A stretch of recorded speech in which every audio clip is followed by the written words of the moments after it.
ভারতে উড়োজাহাজ বিধ্বস্ত হয়ে নিহত হয়েছে 240 জনেরও বেশি। ভারতের গুজরাট রাজ্যের আহমেদাবাদে 242 জন আরোহী নিয়ে একটি উড়োজাহাজ বিধ্বস্ত হয়েছে। উড়োজাহাজটি আহমেদাবাদ বিমানবন্দর থেকে আকাশে ওড়ার পরপরই একটি ভবনের উপর আছড়ে পড়ে। ভারতের পুলিশ জানিয়েছে, ভয়াবহ এই দুর্ঘটনায় 240 জনের বেশি মানুষ নিহত হয়েছেন। এটা গত এক দশকের মধ্যে বিশ্বের সবচেয়ে ভয়াবহ উড়োজাহাজ দুর্ঘটনা বলা হচ্ছে।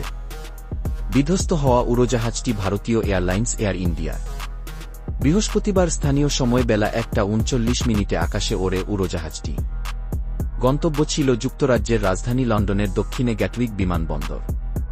এয়ার ইন্ডিয়া কর্তৃপক্ষ জানিয়েছে, উড়োজাহাজে 230 জন যাত্রী, 10 ক্রু ও 2 জন পাইলট ছিলেন।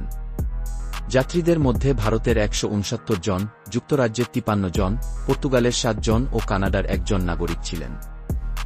আহমেদাবাদ বিমানবন্দরের উড়োজাহাজ চলাচল নিয়ন্ত্রণকারী কর্তৃপক্ষ বলেছে, উড়োজাহাজটি 23 নম্বর রানওয়ে থেকে আকাশে উড়েছিল। কয়েক সেকেন্ড পর উড়োজাহাজ থেকে জরুরি অবস্থার সংকেত পাঠানো হয়। এরপর সংকেত বন্ধ হয়ে যায়। তখন উড়োজাহাজটি 625 ফুট উচ্চতায় উঠেছিল বলে জানিয়েছে উড়োজাহাজ চলাচলের তথ্য প্রদানকারী ওয়েবসাইট ফ্লাইট রাডার। ভারতীয় সংবাদ মাধ্যমে প্রকাশিত ভিডিও ও ছবিতে দেখা গেছে, উড়োজাহাজটি ওড়ার অল্প কিছুক্ষণের মধ্যে একটি আবাসিক এলাকায় আছড়ে পড়ে। এ সময় আগুন ও ধোঁয়ার বড় কুণ্ডলী সৃষ্টি হয়। যে ভবনে গিয়ে উড়োজাহাজটি আছড়ে পড়ে সেটি বিজে মেডিকেল কলেজের একটি হোস্টেল। উড়োজাহাজের পেছনের অংশ ভবনটির উপরে আটকে যায়। আশপাশে ছড়িয়ে পড়ে উড়োজাহাজের ধ্বংসাবশেষ। এদিকে ভারতীয় সংবাদ মাধ্যম দ্য হিন্দুর প্রতিবেদনে বলা হয়েছে, ভারতের কেন্দ্রীয় স্বরাষ্ট্রমন্ত্রী অমিত শাহ জানিয়েছেন, সব মরদেহ উদ্ধারের পর ডিএনএ পরীক্ষা শেষে এই দুর্ঘটনায় নিহতের মোট সংখ্যা জানানো হবে। ওই উড়োজাহাজের যাত্রী ছিলেন গুজরাটের সাবেক মুখ্যমন্ত্রী বিজয় রূপানী। আহমেদাবাদের police commissioner GS. মালিক সাবেক এই মুখ্যমন্ত্রীর নিহত হওয়ার খবর রয়টার্সকে নিশ্চিত করেন। এর মধ্যে শুধুমাত্র এক যাত্রী জীবিত উদ্ধার হয়েছে। বিধ্বস্ত হওয়া উড়োজাহাজের যাত্রী বিশ্বাস কুমার রমেশকে বয়স 40 জীবিত উদ্ধার করা হয়েছে। তিনি উড়োজাহাজের জরুরি বহির্গমনের পাশে 11 নম্বর আসনে ছিলেন। হাসপাতালে চিকিৎসাধীন রমেশ ভারতের সংবাদ মাধ্যম হিন্দুস্তান টাইমসকে বলেন, উড্ডয়নের 30 সেকেন্ড পর বিকট শব্দে উড়োজাহাজটি বিধ্বস্ত হয়। চারপাশে মানুষের মরদেহ পড়ে থাকতে দেখেন তিনি। এ সময় কেউ একজন তাকে অ্যাম্বুলেন্সে তুলে হাসপাতালে পাঠিয়ে দেন। উড়োজাহাজের যাত্রীদের মধ্যে 223 জন প্রাপ্তবয়স্ক, 11টি শিশু ও 2টি নবজাতক ছিল। তাদের স্বজনেরা আহমেদাবাদের বিভিন্ন হাসপাতালে ভিড় করছেন। এমপনি একজন পুনম প্যাটেল। বার্তা সংস্থা এনআইকে তিনি বলেন, আমার ভাবি লন্ডনে যাচ্ছিলেন। 1 ঘণ্টার মধ্যে খবর পাই উড়োজাহাজটি বিধ্বস্ত হয়েছে। আমার ছেলে 2য় তলা থেকে লাফ দিয়েছে। উড়োজাহাজটি যখন বিধ্বস্ত হয় তখন বিজে মেডিকেল কলেজের হোস্টেলে দুপুরে খাওয়ার সময়। হোস্টেলটি আহমেদাবাদের মেঘানি অঞ্চলে একটি আবাসিক এলাকায় অবস্থিত। দুর্ঘটনার পর তোলা ছবিতে হোস্টেলের ক্যান্টিনে টেবিলের উপর খাবারের থালা ও গ্লাস ছড়িয়ে ছিটিয়ে পড়ে থাকতে দেখা গেছে। দুর্ঘটনার পর federation of all India medical association রয়টার্সকে জানিয়েছে, উড়োজাহাজ বিধ্বস্তের পর 50 থেকে 60 জন শিক্ষার্থীকে হাসপাতালে নেওয়া হয়েছে। তাদের অন্তত 2 জন নিবিড় পর্যবেক্ষণ কেন্দ্রে আইসিইউ রয়েছেন। এখনও অনেকে নিখোঁজ রয়েছেন। তাদের কেউ কেউ চিকিৎসকের স্বজন। উড়োজাহাজটি বিধ্বস্ত হওয়ার সময় বিজে মেডিকেল কলেজের এক শিক্ষার্থী খাবার খেতে ওই হোস্টেলে গিয়েছিলেন। তার মা রামিলা এনআইকে বলেন, আমার ছেলে নিরাপদে আছে। তার সঙ্গে আমার কথা হয়েছে। উড়োজাহাজ বিধ্বস্ত হওয়ার সময় প্রাণে বাঁচতে সে 2য় তলা থেকে লাফ দিয়েছিল প্রাণের ভয়ে। এতে সে কিছুটা আহত হয়েছে। দুর্ঘটনার কারণ ছিল বিধ্বস্ত হওয়া উড়োজাহাজটির নির্মাতা প্রতিষ্ঠান বোয়িং।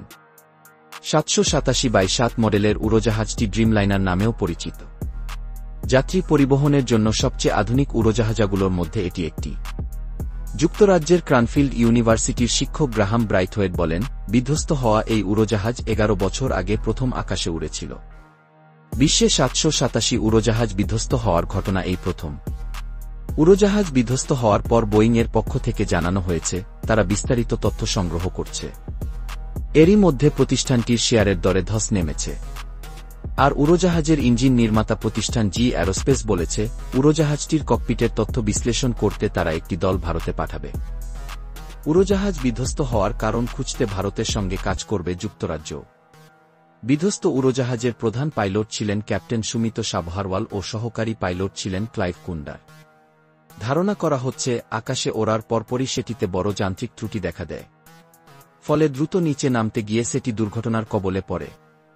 ফ্লাইট সেফটি বিশেষজ্ঞ মার্কো চ্যান এনডিটিভিকে বলেন, উড়োজাহাজটি বিধ্বস্ত হওয়ার সময় আবহাওয়া স্থিতিশীল ও আকাশ পরিষ্কার ছিল।